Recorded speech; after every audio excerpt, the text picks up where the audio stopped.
Hello दोस्तों। एक विजय नाम का लड़का जिसकी उम्र 30 साल है। विजय एक बहुत अच्छा डॉक्टर है और उसका एक छोटा सा अस्पताल है। एक समय की बात है, विजय अपने अस्पताल अपने ऑफिस पर बैठा था। विजय रोज़ 10 से 10:30 के आसपास रात को अपने घर चला जाता था, लेकिन उस रात विजय मरीजों के चक्कर में लेट हो जाता है। उसे रात के 11 बज जाते हैं। विजय अपने ऑफिस पर बैठा था। अचानक विजय की नज़र उसके ऑफिस की खिड़की पर गई। उसने देखा कि बाहर एक दुल्हन के जोड़े में एक बहुत ही सुंदर सी लड़की, जो अंधेरे में भी ऐसे लग रहा था, मतलब अंधेरे में भी ऐसे चमक रही थी जैसे वहाँ अंधेरा ही ना हो। विजय ने देखा कि वो लड़की विजय को हाथ से इशारा करके बुला रही है। विजय थोड़ा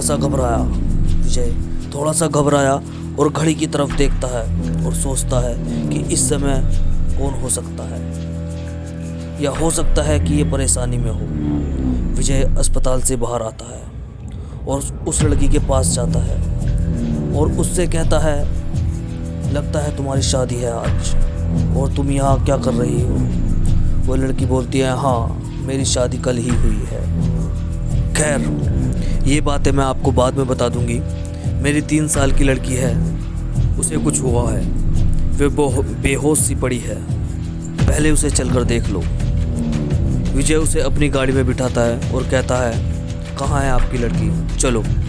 वो औरत विजय को एक सुनसान जगह ले जाती है। वहाँ एकदम अंधेरा और चारों तरफ सन्नाटा पसरा हुआ था। विजय से वो औरत बोलती है, डॉक्टर रुको, यहाँ देखो, ये रही मेरी लड़की। विजय अपनी गाड़ी से उतरता है और वो देखता है कि एक छोटी सी लड़की अधमरी हालत में पड़ी है। विजय जैसे ही उसे उठाता है तो देखता है कि एक औरत भी उसके पास है जो मर चुकी है, और जैसे ही उसका चेहरा देखता है तो उसके होश उड़ जाते हैं। विजय एकदम सुन पड़ जाता है। विजय देखता है कि ये तो वही औरत है जो मुझे यहाँ लेकर आई थी, और पीछे मुड़ता है तो वो औरत वहाँ से गायब थी, वहाँ कोई नहीं था। विजय जल्दी से उस लड़की को उठाता है, अपने अस्पताल ले जाता है और अपने घर पर चला जाता है। विजय को पूरी रात नींद नहीं आती। उसके दिमाग में बस एक ही बात घूम रही थी कि वो दुल्हन के जोड़े में वो औरत कौन थी।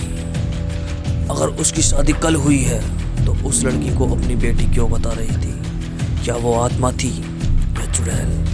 नहीं, वो आत्मा नहीं होगी, या शायद आत्मा ही होगी, क्योंकि उसकी लाश वहीं पड़ी थी। विजय को कुछ समझ नहीं आ रहा था। सुबह होती है, विजय अपने अस्पताल जाता है, लेकिन अब भी विजय के दिमाग में वही बात घूम रही थी। रात हो जाती है। विजय सुबह से रात तक ना कुछ खाता ना कुछ पीता, एक ही जगह बैठा वही सोच रहा था कि मतलब वहाँ क्या हुआ, उस रात क्या हुआ। रात के करीब 9 बज चुके थे। उसके पास 2 आदमी आते हैं, एक अधमरी हालत में एक व्यक्ति को लेकर। वो आदमी एक अधमरी हालत में था। उसे देखकर ऐसा लग रहा था कि किसी जंगली जानवर ने उस पर हमला किया हो।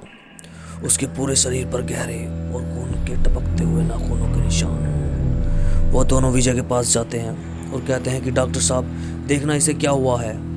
विजय उस आदमी को देखता है और वो चौंक जाता है और उनसे पूछता है कि इस पर किस जानवर ने हमला किया है।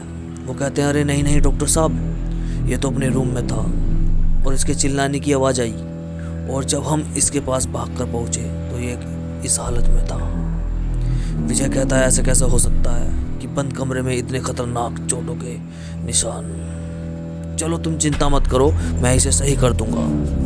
विजय अपने स्टाफ से कहता है कि इसे ऑपरेशन थिएटर में ले जाओ। विजय उसका इलाज करने लगता है। रात के करीब 12 बज चुके थे।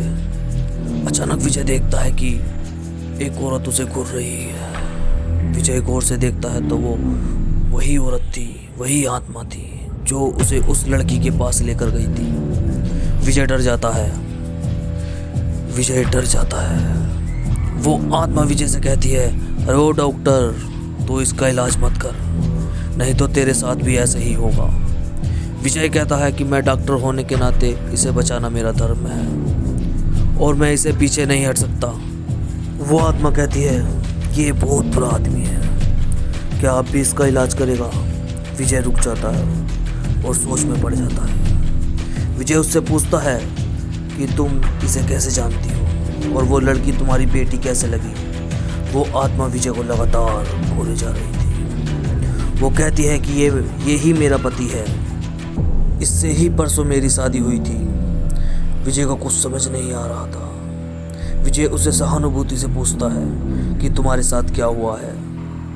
वो आत्मा बताती है कि मैं एक बहुत बड़े घर से हूँ, मेरे पिताजी की 2 फैक्ट्री हैं, सब कुछ बहुत अच्छा चल रहा था। मेरे पिताजी के पास ये काम करता था। मेरे पिताजी ने एक बहुत बड़े व्यापारी के साथ मेरी शादी कर दी, फिर उसके बाद ये मेरी लड़की हुई थी। हम तीनों बहुत खुश थे। डॉक्टर साहब, आज ये जो तुम्हारे सामने पड़ा है ना, पहले इसने मेरे पति का एक्सीडेंट करवाया और मेरे पिताजी को बहका कर मेरे से शादी कर ली। उस रात मुझे पता चला, शादी वाली रात मुझे पता लगा कि इसी ने ही मेरे पति को मारा है और जायदाद के लिए, पैसों के लिए मुझसे शादी की है। और इसे भी पता लग गया कि मुझे सब पता चल चुका है, तो इसने मुझे और मेरी बेटी को मारने का प्लान बनाया। मेरी बेटी मेरे साथ इसके घर पर ही थी। पहले इसने मेरी बेटी को जोर से मारा, वो बेचारी बेहोश हो गई और उसके बाद मुझे भी मार दिया। फिर इसने हम दोनों को उस जंगल में ले जाकर फेंक दिया। अब तुम ही बताओ डॉक्टर साहब, इसके साथ क्या करना चाहिए? विजय की आंखों में आंसू थे। विजय उसी आत्मा का साथ देता है और उसका इलाज ना करके उसे ऐसे ही छोड़ देता है। वो आदमी ऐसे ही तड़प तड़प कर मर जाता है। उस आत्मा को शांति मिल जाती है और उसकी लड़की को वो विजय पालता है। अब दोस्तों आप ही बताइए, विजय ने ये सही किया या गलत? धन्यवाद दोस्तों। हेलो दोस्तों, एक विजय नाम